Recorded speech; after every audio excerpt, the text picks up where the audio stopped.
रामचंद्र भगवान की ये हुई ना बात, पता चले बंबई में बैठे हैं। इससे अधिक आवाज तो दुबई में आती है। हाँ बाबूजी, दुबई में हम लोग साल में एक बार राम कथा करने जाते हैं। वहां लगता नहीं कि दुबई में बैठे, लगता है अब हम लोग भी भारत में बैठे हैं। कल प्रथम सत्र में हमने और आपने श्री राम कथा की महिमा को गाया, श्रवण किया, मानस के घाट को गाया। किस घाट पर कौन वक्ता है, कौन श्रोता है, घाट का स्वरूप क्या है। पूज्यपाद गोस्वामी तुलसीदास जी ने बाल कांड के प्रारंभ में 7 श्लोक लिखे।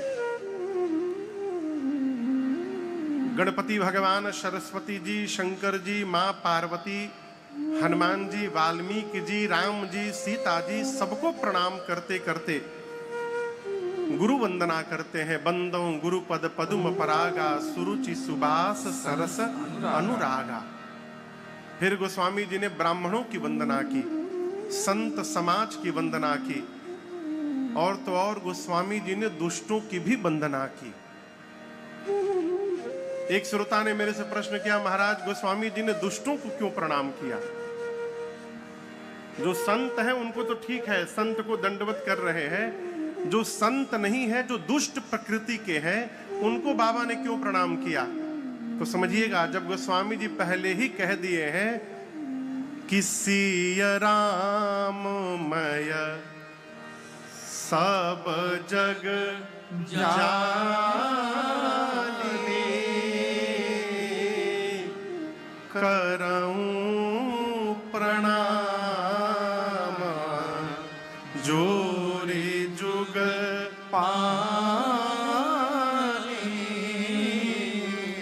जब गोस्वामी जी सबके भीतर श्री सीताराम जी का दर्शन करते हैं, तो इस न्याय से उनको दुष्ट के भीतर भी राम जी का दर्शन हो रहा है। अस्तु बाबा ने उनको भी प्रणाम किया, भगवान के परिकर समाज को वंदन किया, नाम को प्रणाम किया, और सबको प्रणाम करने के बाद गोस्वामी तुलसीदास जी महाराज कथा को दूसरे घाट पर, कहें तो कर्म कांड घाट पर लेकर गए। बाबूजी, ये घाट है तीर्थराज प्रयाग में, और यहीं से आज की कथा प्रारंभ हो रही है। यहाँ प्रयाग का कोई है? प्रयाग का? अच्छा, काफी लोग हैं। आइए पहले चौपाई गुनगुनाते हैं, आगे आगे हम गाएंगे, सुनकर पीछे से आप भी गाने का प्रयास करिएगा, ठीक ना? देखिए, मानस केवल सुनने का लाभ नहीं है, कहत सुनत सब कर हित होई। जितना पुण्य कहने का है, उतना ही पुण्य सुनने का भी है। इसलिए चौपाई को गाने का प्रयास करिए। मैं क्यों कह रहा हूं? गोस्वामी तुलसीदास जी घोषणा करते हैं,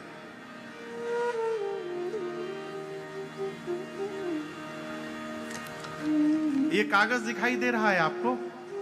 बोलिए, इस पर लिखा हुआ है। यदि कल्पना करिए, इस सफेद कागज पर नीचे मैं अपना हस्ताक्षर करके आपको दे दूं, तो आप क्या कर सकते हैं? कुछ भी कर सकते हैं, उस पर कुछ भी लिख सकते हैं। गोस्वामी तुलसीदास जी घोषणा करते हैं कि मेरे भीतर कविता लिखने की कोई पात्रता ही नहीं है। कौन कहेगा बाबूजी? जो LLPP है वो भी PhD की डिग्री लेके घूम रहा है। LLPP समझते हैं? लिख लोढ़ा पढ़ पत्थर। एक और डिग्री है GGMP। राजदीप भैया, GGMP माने घींच घांच के मैट्रिक पास। तो जो कुछ नहीं है वो भी बताने में लगा है। और श्री रामचरितमानस को लिखने वाले गोस्वामी जी कहते हैं कि कविता विवेक एक नहीं मोरे। मेरे भीतर कविता लिखने का विवेक ही नहीं है। और आप विश्वास नहीं करेंगे तो गोस्वामी जी कहते हैं, सत्य कहूं लिखी कागज को, सफेद कागज पर हस्ताक्षर देकर कह रहा हूं, मेरे भीतर कविता लिखने का पात्रता उसकी नहीं है। आप लोग गंगा जी देखे हैं? पूछ रहा हूं। हाँ, गोमुख से लेकर गंगा सागर तक गंगा जी गई हैं। सीधी गई हैं कि टेढ़ी टेढ़ी गई हैं? टेढ़ी टेढ़ी गई है ना। लेकिन आप दर्शन करिए, गोस्वामी जी कहते हैं कि गोमुख से लेकर गंगा सागर तक गंगा में न जाने कितने मोड़ आए, लेकिन उसके बाद भी गंगा पवित्र नहीं हुई। वो कितनी भी टेढ़ी क्यों न बही, वो पवित्र बनी रही। उसी प्रकार गोस्वामी जी कहते, मैंने जो कविता लिखी है, जो कथा लिखी है राम जी की, ये भी सीधी नहीं है। मुझे लिखने का ढंग नहीं आता, ये भी टेढ़ी टेढ़ी है। लेकिन मुझे एक विश्वास है, जैसे गंगा पवित्र है उसी प्रकार ये रचना भी पवित्र है, ये मुझे विश्वास है। ये क्यों विश्वास है? तो बाबा कहते हैं, ए जी एहि महारघुपति नाम उदारा, एहि महारघुपति नाम उदारा, अति पावन पुराण श्रुति सारा, अति पावन पुराण श्रुति सारा, मंगल भावनाय मंगलहारी,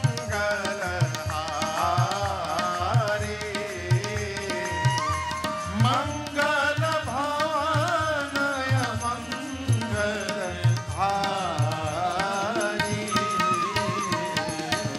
उमा सहित देहि जपत मुरारी,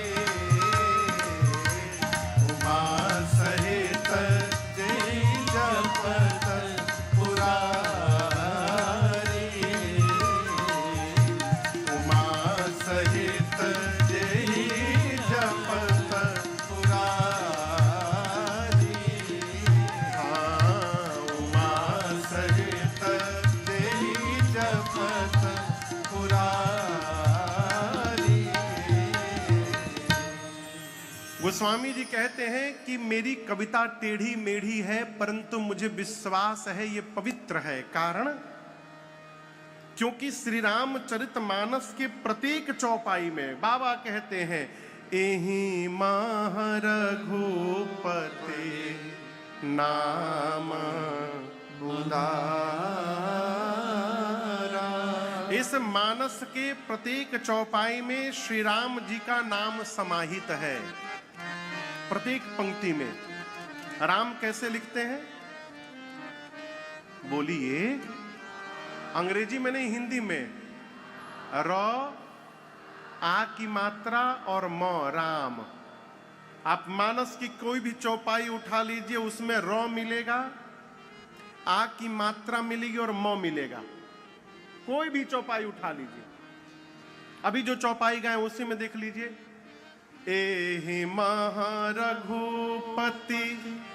नाम उदारा। चौपाई में 4 पाए होते हैं, 16 मात्राओं के। अभी एक ही पाया मैं बोला, उसी में नाम आया है, रघुपति आया है। नाम में आ की मात्रा म है, रघुपति में र है। र आ म राम। प्रत्येक चौपाई में आपको राम जी मिलेंगे। इसलिए जो यदि मानस की चौपाई को भी गुनगुना रहा है, उसके मुख से भी राम जी के नाम का उच्चारण होते जा रहा है। ये मानस का सिद्धांत है। इसलिए आगे आगे मैं गा रहा हूं, सुन के पीछे से आप गाइएगा। तीर्थराज प्रयाग। बाबा कहते हैं, भरद्वाज मुनि बसहि प्रयागा, भरद्वाज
गोस्वामी जी कहते हैं तीर्थराज प्रयाग में एक मुनि रहते हैं जिनका नाम है श्री भरद्वाज जी। क्या नाम है? जोर से बोलिए, भरद्वाज। परिचय क्या है? तिनहि राम पद अति अनुरागा। गोस्वामी जी कहते हैं ये भरद्वाज जी श्री राम जी के चरण में अति अनुराग रखते हैं। ये इनका परिचय दिया। ये नहीं परिचय दिया कि इनके इतने आश्रम बने हुए हैं भारत में। आज के समय में तो जिसके जितने मकान, जिसके जितने आश्रम, उसकी उतनी प्रतिष्ठा।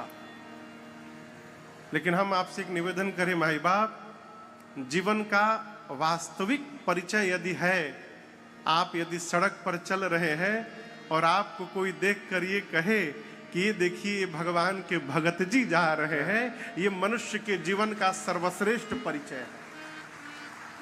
ये अक्षुण परिचय है। कहा भरद्वाज जी राम जी के चरणों में अनुराग रखते हैं, प्रयाग में रहते हैं। आप सब जानते होंगे क्योंकि आप सब भी प्रयाग के अगल बगल के ही हैं। जौनपुर, मिर्जापुर, बनारस, ये सब प्रयाग के चारों तरफ के जिले हैं। अभी प्रयाग में मेला लगा हुआ है। अभी कौन सा मेला? माघ मेला। और ये युगों से लगते आ रहा है। पहले तो मकर संक्रांति से प्रारंभ होता था। माघ मकर जब रवि जब होई, माघ मकर गत। इसका क्या मतलब है? मकर संक्रांति के दिन भगवान सूर्य नारायण मकर राशि में प्रवेश करते हैं। बाबूजी,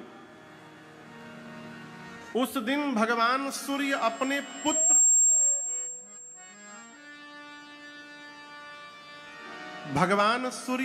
पुत्र शनि देव के घर में जाते हैं। और हम आपसे निवेदन करें, बाप और बेटे की थोड़ी बनती कम है। सूर्य भगवान और शनि देव की बनती नहीं है उतनी। लेकिन अब कोई भी कितना भी नालायक बेटा क्यों ना हो, बाबूजी आएंगे भगाएगा थोड़ी, वो तो बिठाएगा ही उनको। तो आपको याद हो, मकर संक्रांति के दिन हम लोग दान करते हैं। किसका याद है? काले रंग के तिल का, उसकी लाई बना के, लैया बनाकर छू करके दान करते हैं। क्यों? काले रंग के तिल से शनि देव प्रसन्न होते हैं। तो हम सभी सनातनी शनि देव को काला तिल चढ़ाते हैं, उस दिन दान करते हैं कि आप प्रसन्न हो जाइए। सूर्य भगवान आपके घर में आ रहे हैं, अपने पिताश्री का भव्य स्वागत करिए, उनका सत्कार करिए, इसलिए काला तिल चढ़ाया जाता है। उसी दिन से मकर संक्रांति से प्रयाग में प्रत्येक वर्ष 1 महीने का मेला लगता है।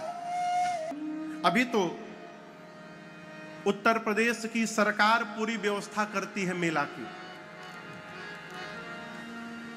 लेकिन जिस समय की ये कथा है उस समय श्री भरद्वाज जी पूरी व्यवस्था करते थे, क्योंकि वहीं रहते थे।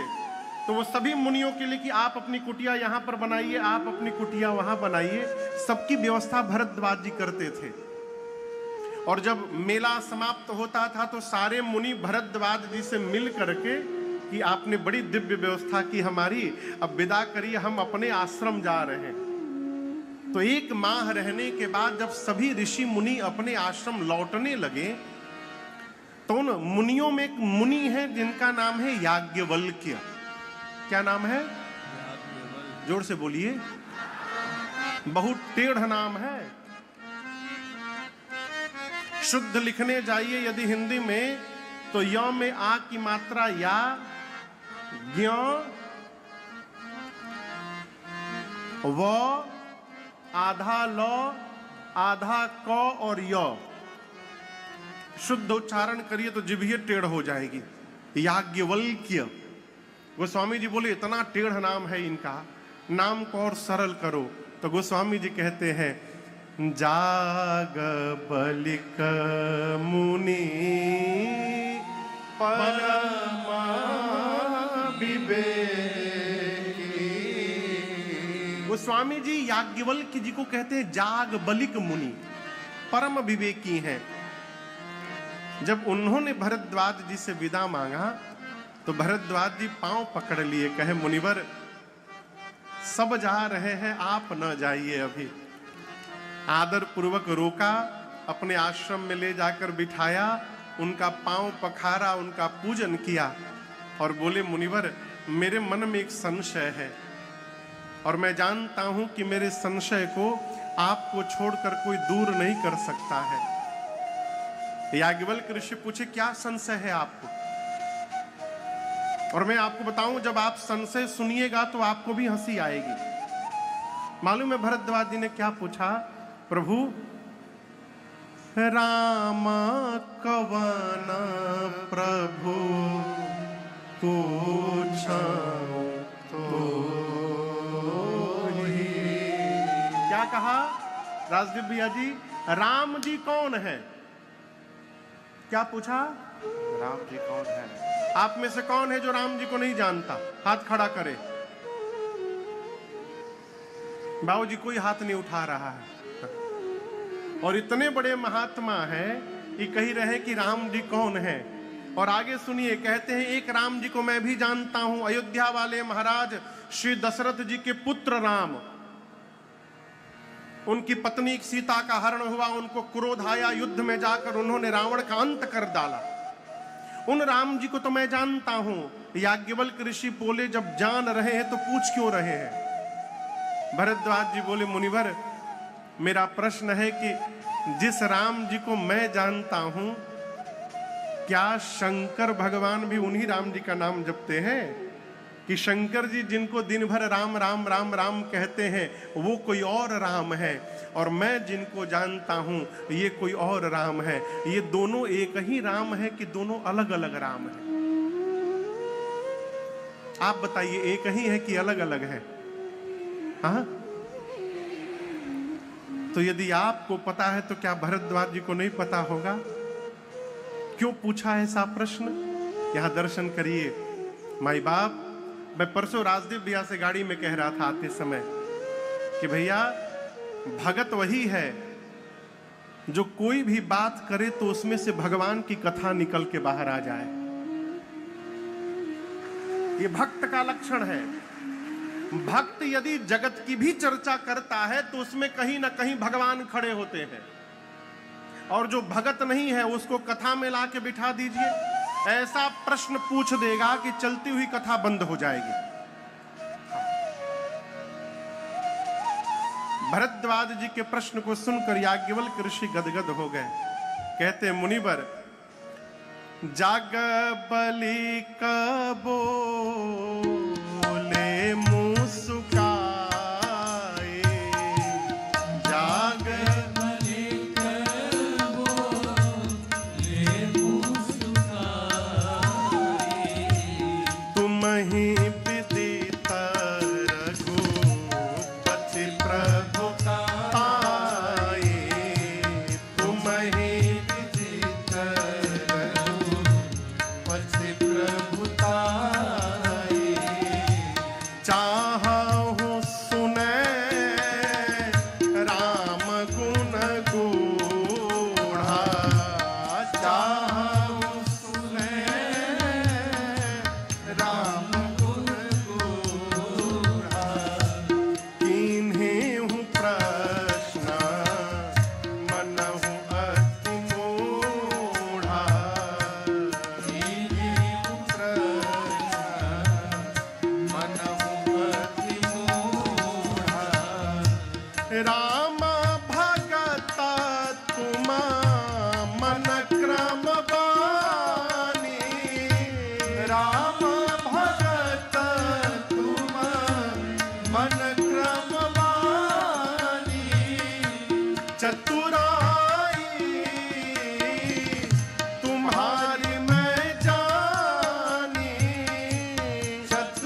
भरद्वाज जी के प्रश्न को सुनकर याज्ञवल्क ऋषि मुस्कुरा उठे।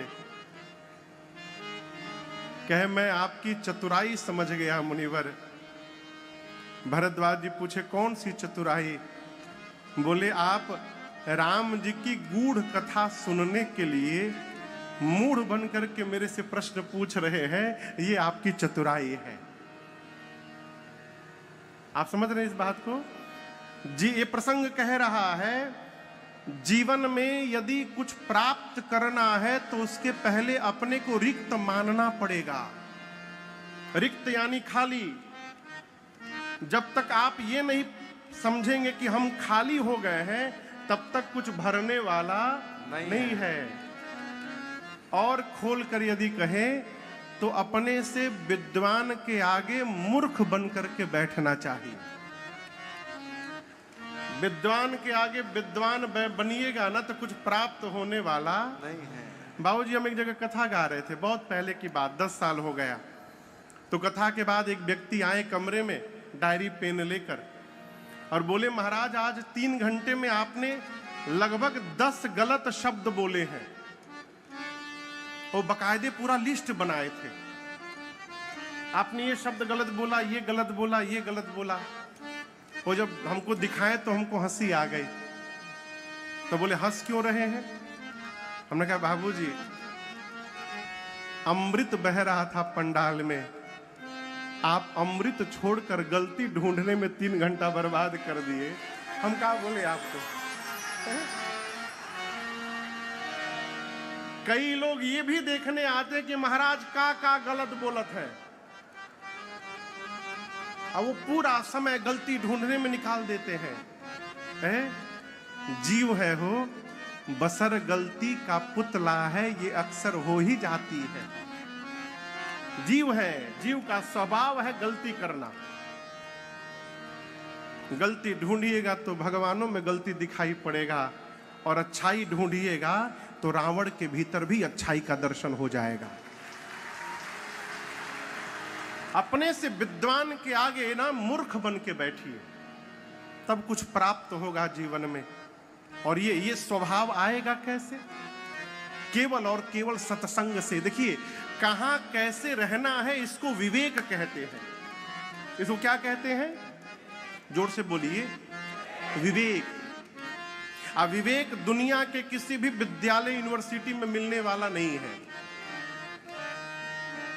आप यदि बच्चे को इंग्लैंड पढ़ा दीजिए, अमेरिका पढ़ा दीजिए, जर्मनी, फ्रांस कहीं पढ़ा दीजिए, जानकारी तो मिल जाएगी, नॉलेज मिल जाएगा, परंतु विवेक नहीं मिलेगा। विवेक क्या है? विद्यालय से प्राप्त जानकारी का कहां प्रयोग करना है, यह विवेक है। आप क्या समझते हैं जितने टेररिस्ट हैं सब अंगूठा छाप है का? ये पढ़े लिखे नहीं है, ये भी तो यूनिवर्सिटी गए हैं, ये भी डिग्री लिए हैं, लेकिन जानकारी मिल गई, विवेक नहीं था, इसलिए उस जानकारी का गलत दिशा में प्रयोग होने लगा और वो आतंकवादी बन गए। तो ये विवेक कहां मिलेगा? गोस्वामी जी कहते हैं बालकांड में, बिनु सत्संग विवेक न होई, बिनु सत्संग विवेक न होई, राम कृपा बिनु सुलभ न सोई, राम कृपा बिनु सुलभ न सोई, राम कृपा बिनु सुलभ न सोई। गोस्वामी जी कहते हैं जीवन में जब तक सत्संग नहीं होगा तब तक विवेक प्राप्त होने वाला नहीं है। इसलिए कथा के दूसरे दिन फिर निवेदन करता हूं, अपने आइए तो आइए, लेकिन बच्चों को अवश्य लेकर आइए। कबीरदास जी कहते हैं, अरे संतन के संग लाग रे तेरे अच्छे बनेगे, संतन के संग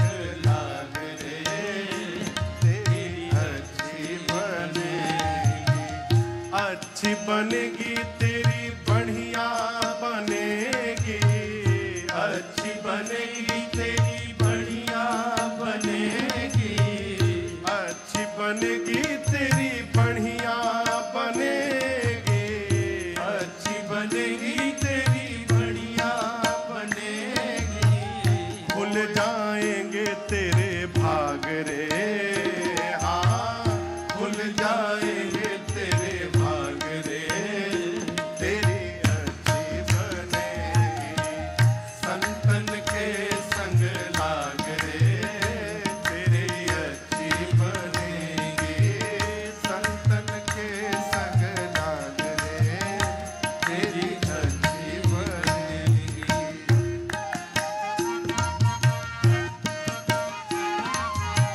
संतन के संग पुण्य कमाई, संतन के संग पुण्य कमाई, संतन के संग पुण्य कमाई, संतन के संग पुण्य कमाई, राम भजन में लाग रे, हाँ राम भजन में लाग रे, तेरी अच्छी बनेगी, संतन के संग लाग रे, तेरी अच्छी बनेगी, हाँ संतन के संग लाग रे, तेरी अच्छी बनेगी।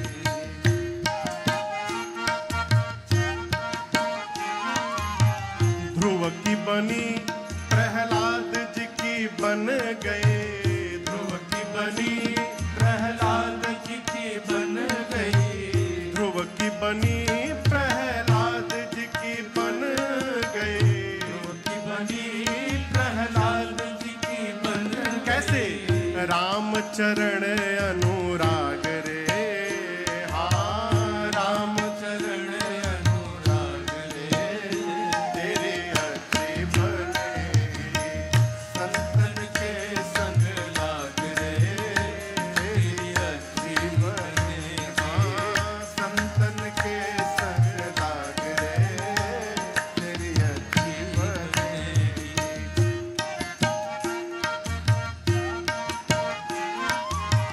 कागा से हमें हंस करेंगे, कागा से हमें हंस करेंगे, कौवा से हमें हंस करेंगे, कौवा से हमें हंस करेंगे, फिर मिट जाएंगे सब दाग रे, हाँ मिट जाएंगे सब दाग रे, तेरी अच्छी बनेगी, संतन के संग लाग रे, तेरी अच्छी बनेगी, संतन के संग लाग रे, तेरी अच्छी बनेगी।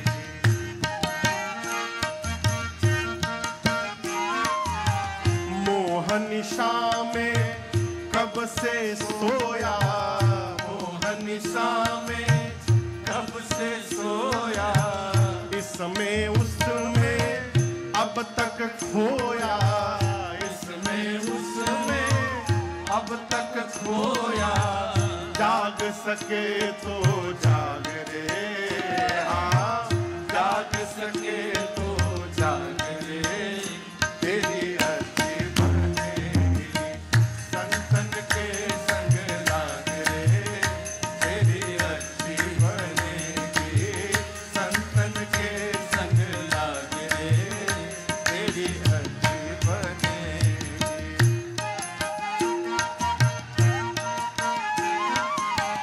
कहत कबीर राम भजन में, कहत कबीर राम भजन में, कहत कबीर राम सुमिरन में, कहत कबीर राम सुमिरन में, पाग सके तो पाग रे, हाँ पाग सके तो पाग रे, तेरी अच्छी बनेगी, संतन के संग लाग रे, तेरी अच्छी बनेगी, संतन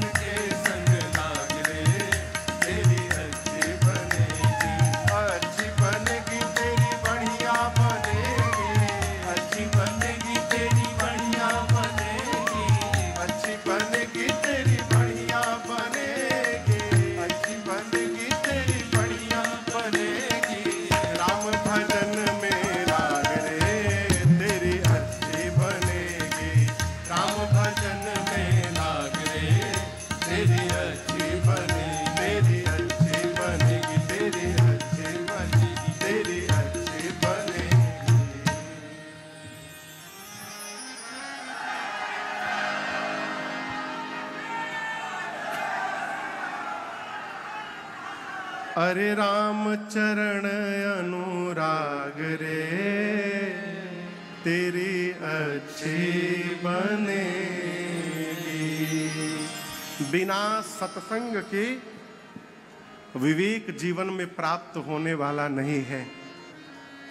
याज्ञवल्क्य ऋषि बोले भरद्वाज जी से, मैं समझ गया आप मन से, वचन से और कर्म से राम जी के भक्त हैं। आपकी चतुराई मैं समझ गया, चतुराई तुम्हारी मैं जानी। देखिए, जीवन में चतुर व्यक्ति कौन है?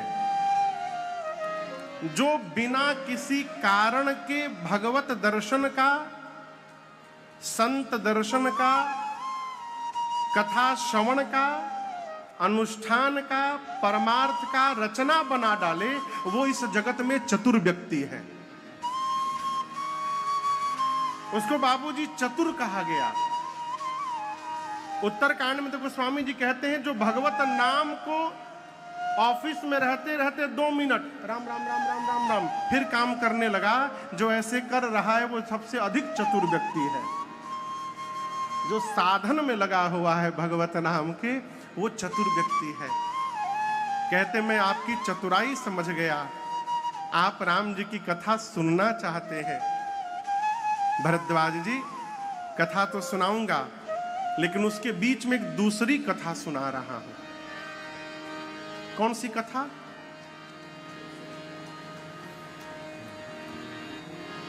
कथा को ले गए त्रेता युग में। किस युग में? कहते त्रेता युग में भगवान शंकर एक बार अपनी अर्धांगिनी मां सती के साथ, अभी आप जिनको देखते हैं वो पार्वती मैया हैं, और मां पार्वती ही पिछले जन्म में सती मैया थी बाबूजी। तो सती मैया के साथ भगवान शंकर त्रेता युग में कैलाश पर्वत से नीचे उतरे और दंडकारण्य में अगस्त मुनि के आश्रम में राम जी की कथा सुनने गए। 9 दिनों तक कथा भई, और आपको सुनकर आश्चर्य लगेगा कि सती मैया शंकर जी के बगल में बैठी रही, लेकिन मां केवल बैठी रही, मां ने कथा कुछ श्रवण नहीं किया। क्यों नहीं सुना? जब शंकर भगवान गए तो अगस्त ऋषि उनकी आरती उतारने लगे। सोचने लगे कि जो कथावाचक श्रोता की आरती उतार रहा है वो कौन सी कथा सुनाएंगे। ऐसा भ्रम बैठा मन में उनके कि वहां बैठकर भी मां कथा नहीं सुनी।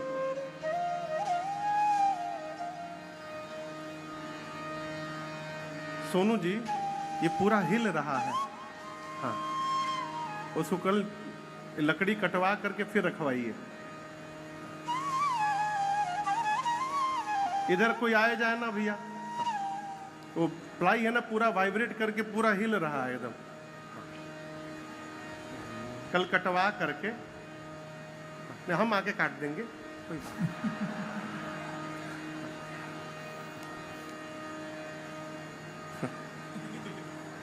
ये हम लोग का आनंद है। हाँ, हाँ, यही तो परिवार है हो, इन्हीं लोगों के साथ रहना है, यही में हंसना है, यहीं पर सब कुछ करना है। तो कथा पूरी भई, मां सुनी नहीं। राम जी की भक्ति दक्षिणा के रूप में अगस्त मुनि को देकर और शंकर भगवान वापस कैलाश जाने लगे। अब आप बताइए कौन सा युग था वो? अभी बताया हूं, त्रेता युग में। राम जी किस युग में अवतार लेते हैं? 4 गो युग में है, बोल दीजिए कोनो न कोनो तो फंस ही जाएगा। किस युग में राम जी आते हैं? त्रेता युग में। जिस समय भगवान शंकर मां सती को लेकर वापस कैलाश जा रहे हैं, उस समय राम जी अवतार लेकर उसी दंडकारण्य के पंचवटी में 14 वर्ष के वनवास में थे। और इतना ही नहीं, शंकर भगवान जब जा रहे हैं तो उनके जाने के 2 घंटा पहले रावण आया है और सीता मैया का हरण करके गया है। नीचे धरती पर शंकर जी, राम जी और लक्ष्मण जी मां को ढूंढते हुए रो रहे हैं। ऊपर भगवान शंकर वापस जाते हुए, हृदय विचारत जात हर के ही विधि दर्शन हो, गुप्त रूप अवतरे प्रभु, गए जान सबको। शंकर भगवान सोच रहे हैं कि कैसे दर्शन मिलेगा। और मैं आपको निवेदन करूं, मैं कथा गा रहा हूं, आप सुन रहे हैं, वास्तव में हम कथा सुने हैं इसका पता तब चलेगा माई बाप, जब कथा सुनने के बाद भगवान को देखने की चाह बढ़ जाए जीवन में। यदि कथा सुनकर भगवत दर्शन की लालसा बढ़ रही है तो समझिए आप पर कथा का प्रभाव हुआ है।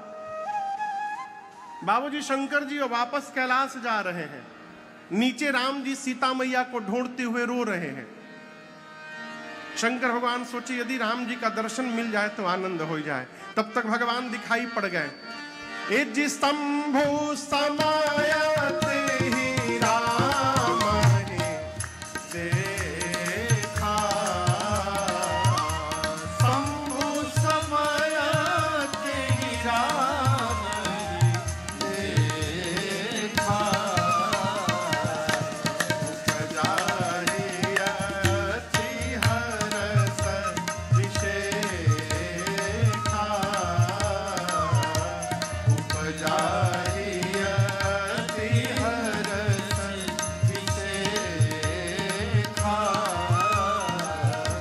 भारी लोचन छवि सिंधु निहारी, भारी लोचन छवि सिंधु निहारी, कुसमया जानी नकीन चिन्हारी, कुसमया जानी नकीन चिन्हारी, बोले जय सच्चिदानंद जग पावन, जय सच्चिदानंद जग पावन, अस कहि चले मनोज न सावन, अस कहि चले मनोज न सावन, अस कहि चले मनोज न सावन। अभी बाबा सोच ही रहे थे कि कैसे राम जी का दर्शन मिलेगा, तब तक शंकर भगवान को राम जी दिखाई पड़ गए। और हम आपको बतावें, राम जी रो रहे हैं सीता मैया के लिए। राम जी और लक्ष्मण भैया दोनों रो रहे हैं। और बाबा ने जैसे राम जी को रोते हुए देखा, बाबा गदगद होकर डमरू बजाने लगे, शंकर भगवान नाचने लगे। अब यहां एक प्रश्न है संदीप भैया, एक प्रश्न है। आप जिसको प्राण के समान प्रेम कर रहे हो और यदि वो रोता हुआ दिखाई पड़ जाए तो आप नाचिएगा कि उदास होइएगा? रोएंगे, उदास हो जाएंगे, आप लोग क्या करिएगा? बोलिए, उदास होंगे।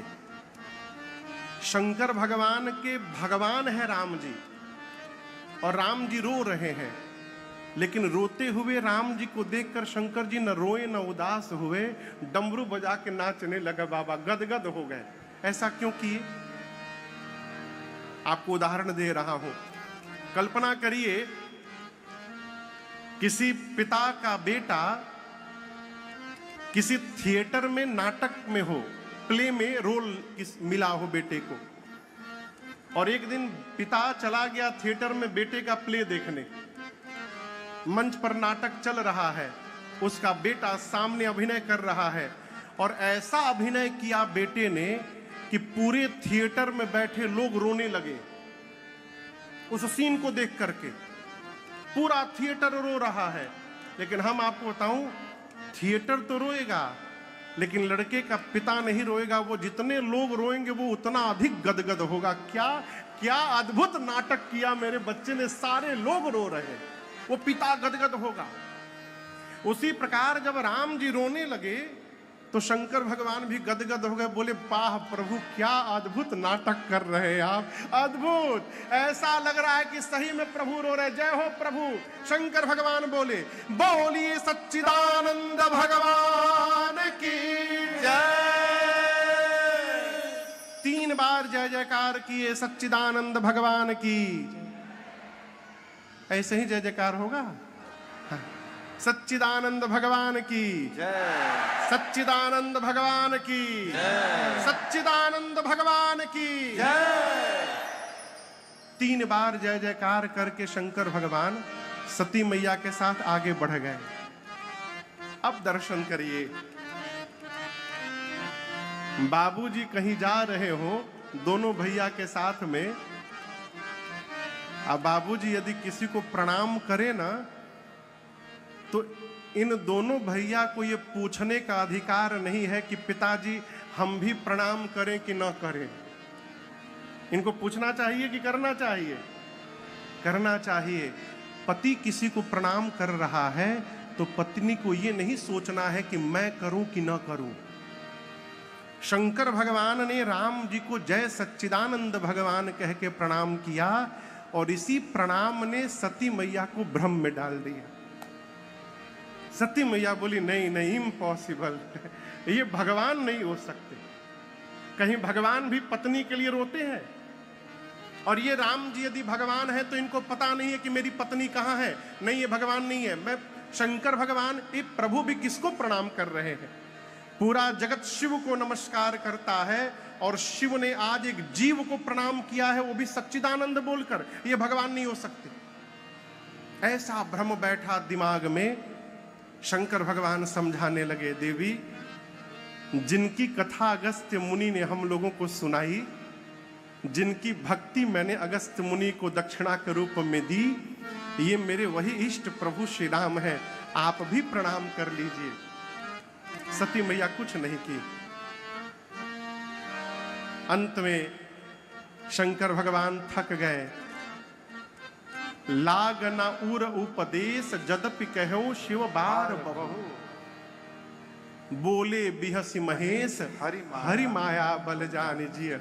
यहां दर्शन करिए, बार बार समझाने के बाद भी सामने वाले की समझ में यदि बात न आवे।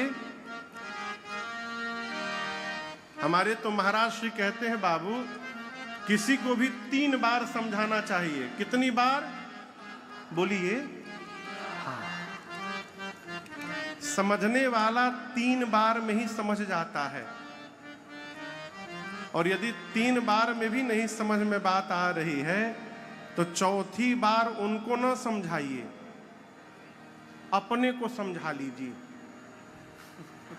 क्या समझा लें कि अभी बिना भुगते समझने वाले नहीं है, अपने को समझा लीजिए। शंकर भगवान बार बार समझाएं, मां के समझ में बात नहीं आई। आवाज बाहर से आने लगी। हाँ, मां के समझ में बात नहीं आई तो शंकर भगवान ने कहा, देवी यदि आपके मन में इतना ही संशय है तो मैं कहता हूं, तो की न जाए परीक्षा ले, तो जाइए आप जाकर उनकी परीक्षा ले लीजिए। आप जब तक लौट कर नहीं आइएगा सती, मैं इसी बरगद के वृक्ष के नीचे बैठा रहूंगा, मैं कहीं जाऊंगा नहीं। आप जाइए परीक्षा लेकर के आइए। एक श्रोता ने मेरे से प्रश्न किया, महाराज शंकर भगवान सती जी को अकेले क्यों जाने दिए? वो भी साथ में चले जाते, परीक्षा लेने गई तो जा सकते थे, लेकिन बाबा जाएंगे नहीं। क्यों नहीं जाएंगे? सती मैया को संशय है कि भगवान नहीं है, और शंकर जी को विश्वास है कि ये भगवान है। आप कितना भी प्रयास कर लीजिए, संशय और विश्वास एक साथ में नहीं चल सकते। बाबा बैठ गए, कहे जाइए परीक्षा लेकर आइए। सती मैया गईं और शंकर भगवान सोचने लगे, मेरे समझाने के बाद भी समझ में बात नहीं आ रही है। कई लोग हमको मिलते कहते हैं, महाराज हमारी तो घर में कोई सुनता ही नहीं है। हम उनसे कही बात कहते, जब शंकरो भगवान के नहीं सुना जा रहा है तो आप क्या हैं? आनंद में रहिए, आनंद में। अरे कोई नहीं अपना, हमारे पूज्य महाराज श्री कहते हैं, अरे कोई नहीं अपना, कोई नहीं अपना, जगतिया में कोई नहीं अपना, कोई नहीं अपना, कोई नहीं अपना, जगतिया में कोई नहीं अपना। इसलिए भजन करो होए तवन होए हो, जगतिया में कोई नहीं अपना। भजन कर होए तवन होए हो, जगतिया में कोई नहीं अपना। भोले बाबा मैया भजन कर।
श्री राम जी से पहले भैया लक्ष्मण जी ने सती जी को देख लिया और देखते राम जी, लक्ष्मण जी मन में बोले, ना ना ना ना, शी इज नॉट माई भाभी, ये मेरी भाभी तो ही नहीं।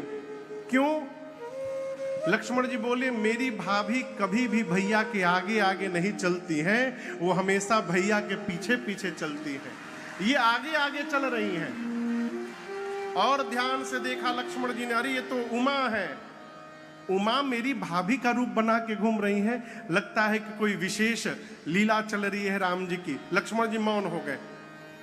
राम जी ने सती मैया को देखा तो राम जी अपने दोनों हाथ को जोड़े और बोले कि मैं दशरथ नंदन राम आपको प्रणाम करता हूं। इस पर भी सती मैया को समझना चाहिए कि कोई भी पति अपनी पत्नी को इस प्रकार प्रणाम नहीं करेगा। वो और निकट चली आई राम जी के। तब राम जी ने कहा, मां अकेले अकेले घूम रही है, बाबा कहाँ है? अकेले अकेले, आपको पता नहीं वन कितना भयानक है मां?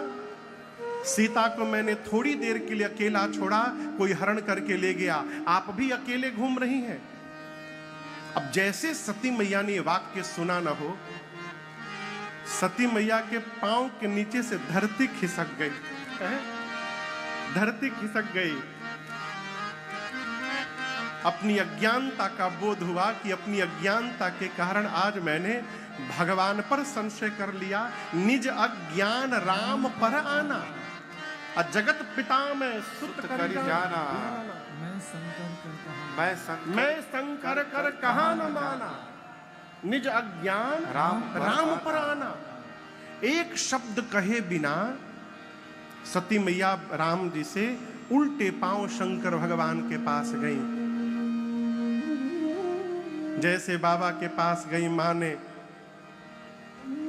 शंकर भगवान ने मां को देखा तो बाबा मुस्कुराकर पूछे, भवानी लीन परीक्षा कवन विधि,